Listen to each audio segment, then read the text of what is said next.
안녕하세요. 여러분들은 건강히 잘 지내고 계신지요?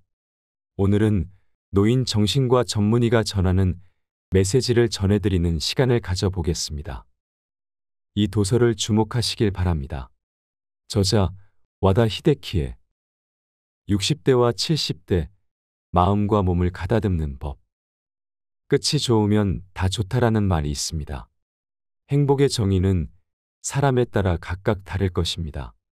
그러나 100세 인생이라고들 하는 현재의 60대부터 시작하는 인생, 즉 인생의 후반전을 어떤 의식을 갖고 보낼지가 아주 중요하다고 생각이 듭니다. 이제부터는 현재의 사회에서 노년 세대의 위상, 노화의 의미, 정신적, 육체적 케어, 그리고 알찬 인생을 보내기 위한 일상생활 속에 소소한 힌트를 얻으며 살아가야 합니다. 첫 번째, 어느 60대 중반의 남성, 자기만의 고민 해결법. 아주 드물기는 하지만 소외감이나 고독감을 느끼지 않는 사람도 있다. 스스로 소외를 당해서 고독하다고 생각하지 않는 한 고독과는 인연이 없는 것이 당연한 이치이다. 그는 중독까지는 아니지만 술을 좋아한다. 일상생활에서 특별히 남들과 잘 어울리지 못하는 건 아니지만 대체로 술은 혼자서 마신다고 한다. 그리고 그가 자주 가는 술집은 여성이 없는 카운터바인데 바텐더도 먼저 말을 걸지 않는 이상 말 시키는 일은 없다.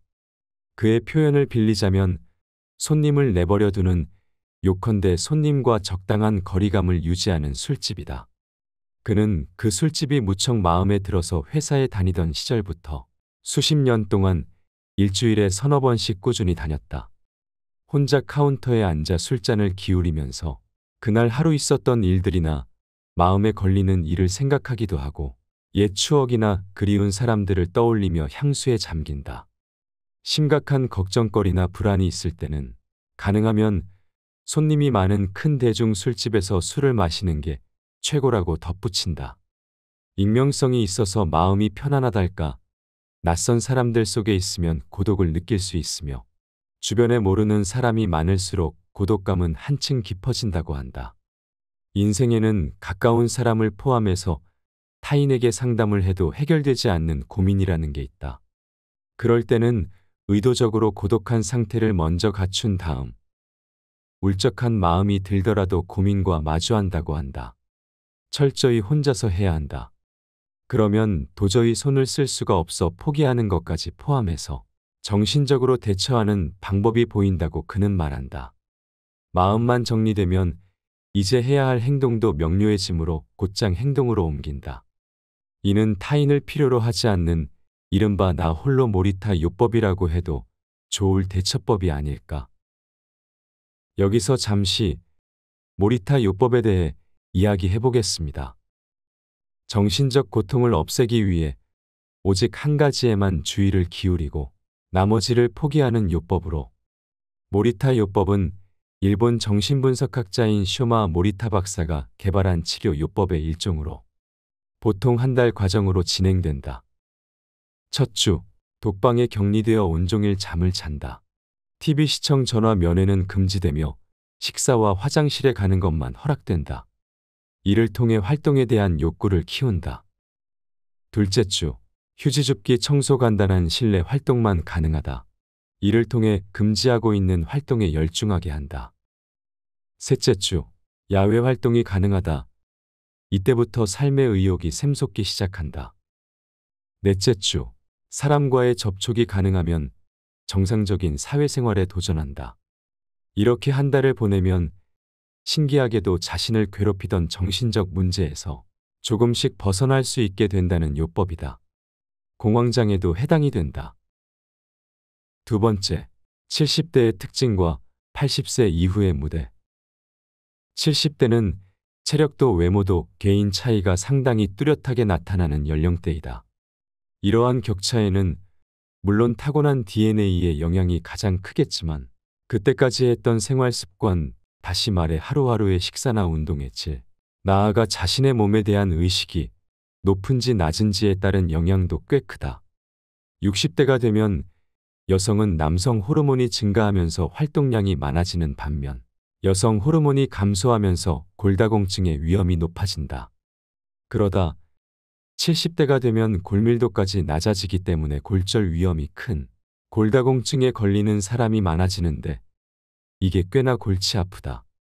왜냐하면 젊을 때처럼 골절을 당해도 바로 낫지 않기 때문이다. 또한 장기 입원을 하는 동안 단순한 골절뿐만 아니라 치매까지 앓기 시작하여 몸 여기저기에 부정적인 영향을 준다는 사실이 서서히 밝혀지고 있다. 그 결과 골절을 계기로 휠체어 생활을 보낼 수밖에 없게 되거나 최악의 경우에는 누워서 생활해야 하는 상태에 놓이기도 한다. 70대 중에서도 특히 여성에게는 그야말로 골절은 만병의 근원이 되니 주의가 필요하다. 70대 후반이 되면 드디어 노년 세대의 특징이라고 할 수 있는 치매 징후가 두드러지게 된다. 아직은 어제 뭘 먹었는지 생각이 나지 않는 경미한 기억 장애가 대부분이지만 그래도 10% 가까운 사람에게 치매 증상이 나타나기 시작한다. 동양인은 대부분이 알츠하이머 치매라는 불리는 병을 앓는데 뇌 안에 베타 아밀로이드라는 단백질이 축적되어 기억을 담당하는 해마가 위축되면서 발병한다. 나아가 부모님이나 배우자, 은사, 친구 등 당사자에게 소중한 사람들의 죽음을 마주하는 일이 그전과 비교해 훨씬 더 많아지는 때도 이 연령대이다. 그리고 그러한 죽음을 계기로 우울증이 생기는 일도 적지 않다. 60대에는 정년이 정신적인 면에서 큰 위기 요인인데 비해 70대에는 죽음을 현실적으로 맞닥뜨리게 된다. 가까운 사람들의 죽음은 자신의 몸이 점점 허약해진다는 자각을 유발하면서 자연스레 자신의 죽음을 겹쳐 생각하게 만든다. 그래도 옛날과 달리 70대의 대부분은 아직 인지 기능이 정상이며 걷는데 문제도 없다. 바꿔 말하면 자립한 생활을 보낼 수 있는 마지막 무대라고도 할 수 있다. 따라서 자신을 똑바로 마주보고 가족과의 관계를 포함하여 80세 이후의 무대를 어떤 식으로 설계할 것인지 생각해야 하는 때라고도 할 수 있을 것이다. 미국의 인류학자 버니 스뉴가트는 74세까지 노년을 영올드, 75세 이후를 올드라고 이름 지었는데 일본에서도 65세 74세를 정기 고령자, 75세 이후를 후기 고령자라고 공적으로 구분했다. 그러나 현재의 노년 세대를 전체적으로 보면 내 생각에는 80세 이후를 올드로 부르는 게 타당하게 느껴진다. 이제 80세를 넘어가게 되면 여기저기 몸이 불편하다는 걸 자각하는 일이 한층 더 많아지고 그전에는 일상생활에서 할 수 있었던 일을 하지 못하게 되는 변화가 뚜렷이 나타난다. 또한 치매를 비롯하여 암, 뇌경색, 심근경색, 폐렴 등의 발병률이 높아지기 때문에 타인에게 어떠한 지원을 받아야 하는 때이기도 하다. 이처럼 죽을 둥살둥 안티에이징에 힘을 써도 노화라는 자연의 섭리를 받아들여야만 하는 때가 바로 올드라는 인생의 무대이다. 이 무대에서는 무엇보다 마음을 평온하게 유지하는 것이 아주 중요하다. 그러려면 누구에게나 평등하게 찾아오는 노화와 병, 그리고 그 후에 오는 죽음을 받아들이는 정신이 필요하다. 끝이 좋으면 다 좋다라는 말이 있다. 행복의 정의는 사람에 따라 각각 다를 것이다. 그러나 100세 인생이라고들 하는 현재 60대부터 시작하는 인생, 즉 인생의 후반전을 어떤 의식을 갖고 보낼지가 아주 중요하다고 나는 생각한다. 세 번째, 치매보다 감정의 노화. 나는 노년 세대를 전문으로 하는 정신과 의사다. 오랜 세월에 걸친 임상 경험에서 수많은 증거를 본 입장으로서 뇌의 부위 중에 처음으로 노화하는 곳이 전두엽이라는 사실을 확신하게 되었다. 노화 때문에 뇌가 변화할 때는 기억력이 쇠퇴했다고 해서 해마가 가장 먼저 위축되는 것이 아니라 전두엽이 더 빨리 위축된다는 점이 의외였다. 이 말인즉슨 치매보다 감정이 훨씬 더 빨리 노화를 시작한다는 뜻이다. 또한 나이가 들면서 체력이나 지력은 점점 떨어지지만 경험으로 미루어 봤을 때 감정이 더 빨리 쇠퇴한다는 사실도 알았다. 전두엽은 뇌의 부위 중에서도 가장 늦게 성숙하면서 가장 빨리 노화한다. 이르면 40대부터 노화가 시작된다. 그리고 해를 거듭하면서 의욕이나 창조력, 판단력 등이 감퇴하고 감정 억제가 힘들어진다. 그 진행 정도가 개인에 따라서 차이가 있겠지만 감정이 노화하면 일반적으로 사소한 일에 신경질을 내거나 스스로 무언가를 하려는 의욕이 감퇴하는 등의 변화가 생긴다. 의욕이 감퇴하면 타인이 있든 말든 혼잣말을 하거나 옷매무새를 신경 쓰지 않거나 쓰레기를 쌓아두거나 방이 더러워도 내버려 두거나 요리를 한 후에 그릇을 그대로 싱크대에 두기도 한다. 한마디로 말하자면 만사가 귀찮아지는 것이다. 네 번째, 70대 폭주 노인의 분노. 젊은 시절에는 그런 적이 없었는데 말이다. 이러한 부정적인 감정은 점점 심해지면 짜증이 일상으로 자리 잡게 되어 무슨 일에도 신경질을 내고 나아가 지속되면 병적인 상태가 된다. 게다가 폭언을 내뱉거나 심할 때는 폭력을 휘두르기까지 한다. 소위 말하는 폭주 노인인데 70대에 많이 보인다고 한다. 그리고 폭주 노인의 분노는 때때로 자신보다 약한 사람이나 편의점 아르바이트생, 병원의 여성 간호사, 구청 직원 등에게 향하기 때문에 걷잡을 수 없는 미움바지가 되고 만다. 나이가 깡패라는 말을 들어본 적이 있을 것이다. 이렇듯 아무도 이런 노인이 되고 싶지는 않을 것이다. 애당초 폭주 노인이 늘어난 이유에는 노인들을 둘러싼 사회 환경도 큰 몫을 하지 않을까 생각한다. 아무튼 전두엽의 기능 저하는 자연스러운 섭리라고는 하지만 나이가 들어 순식간에 일어나는 분노를 제어하기가 완전히 불가능한 것은 아니다. 아마 EQ라는 말을 들어본 적이 있을 것이다. EQ란 미국의 심리학자 피터 셀러베이 교수와 존 메이어 교수가 제창한 개념인데 이를 심리학자인 다니엘 골먼이 넓혔고 타임지가 IQ와 대비되는 감정의 지능 지수로서 소개하여 널리 퍼졌다. 인간은 누구나 늙는다. 생각과 행동, 몸과 마음, 어느 것 하나 버릴 수 없는 중요한 영역이다.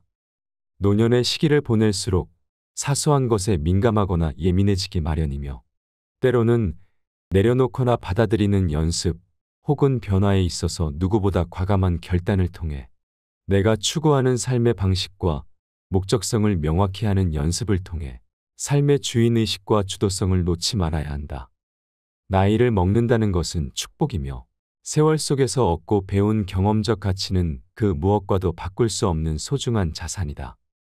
이를 부정적으로 폄하하거나 편견적 시선으로 볼 필요도 없는 것이다. 오직 나에게 몰입하며 나를 위해 살아가는 용기와 삶의 태도와 자세의 변화를 가져야 한다. 다섯 번째, 노년의 몸과 마음을 가다듬는 법. 노년의 몸을 가다듬는 방법 중에는 삼시세끼를 소중히 하고 잠을 잘 자고 햇볕을 많이 받고 운동을 꾸준히 하고 산책을 하고 고기를 많이 먹기 등 여러 가지 있는데 이외에 다른 세 가지를 이야기해 보겠습니다. 첫째, 호색을 해라. 왜냐하면 이성에 대한 성적 욕망 자체는 나이가 들어도 좀처럼 없어지지 않기 때문이다. 한편 노년이 되면 기질적으로는 발기력이 약해진다. 그리고 그 사실이 오랫동안 노인들에게 심리적 억압을 주어 섹스에 대한 의욕에 제동을 걸었다. 그러나 1999년에 이디 발기부전 치료제인 비아그라가 인가되면서 사정이 변했다. 비아그라는 몇 시간이기는 하지만 발기력을 회복할 수 있는 획기적인 약인데 비뇨기과에 가면 누구든 간단한 문진을 받고 손에 넣을 수 있다. 비아그라는 원래 협심증 치료제로 개발되었는데 혈관 확장 작용이 심장 이상으로 음경에 잘 들어서 발기부전 치료제로 발매되었다는 경위가 있다. 게다가 비아그라의 효능은 이디 치료에서 그치지 않고 혈관 내피 기능을 높여 동맥경화 때문에 혈액순환이 나빠진 혈관을 개선한다는 사실이 최근 들어 밝혀졌다. 요컨대 혈관을 젊게 만드는 효능이다. 혈관이 젊어지면 몸의 여러 기능도 개선된다. 하루에 한두 번 지속해서 복용하면 내당능이나 산화 스트레스를 줄이는 효과가 있다는 사실도 알려졌다.